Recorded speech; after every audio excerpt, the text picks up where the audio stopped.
victime. La victimisation doit cesser.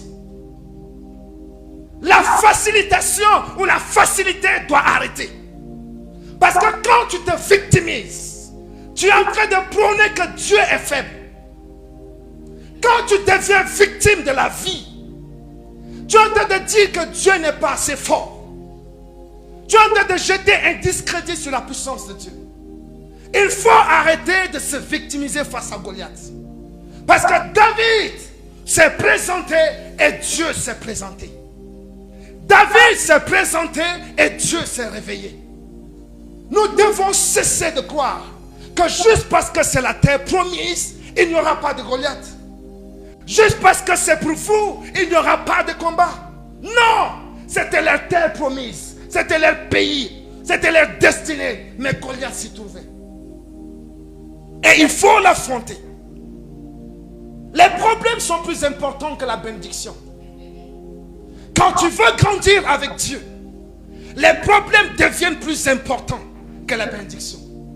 Les bénédictions sont une récompense, mais les problèmes sont ce qui provoque la grandeur. Les problèmes sont ce qui nous fait bouger dans la vie.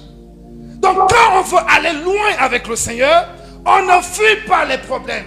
On ne fuit pas Goliath. On ne fait pas semblant de ne pas avoir de problèmes. Quand il y a des défis et tu les surmontes, je les surmonte, c'est la preuve que Dieu est avec nous. Parce que la Bible nous dit, Jésus dit, vous aurez des tribulations dans le monde. Vous aurez des tribulations dans le monde. Mais prenez courage, j'ai vaincu le monde. Jean 16, 33. Donc les tribulations ne sont pas censées être un problème. Les problèmes ne sont pas censés être un problème. Parce que Jésus nous a déjà avertis que les tribulations vont venir, mais qu'il a déjà vaincu le monde.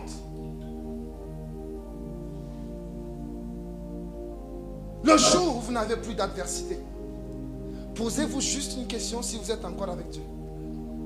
Le jour où vous n'avez plus de problème dans un aspect de votre vie, vous n'êtes pas avec Dieu. Parce que la Bible dit, or, tous ceux qui veulent vivre pieusement en Jésus seront persécutés. Si le diable ne te persécute pas, tu es son cousin. Si le diable ne t'attaque pas dans un aspect de sa vie, vous avez un lien parental.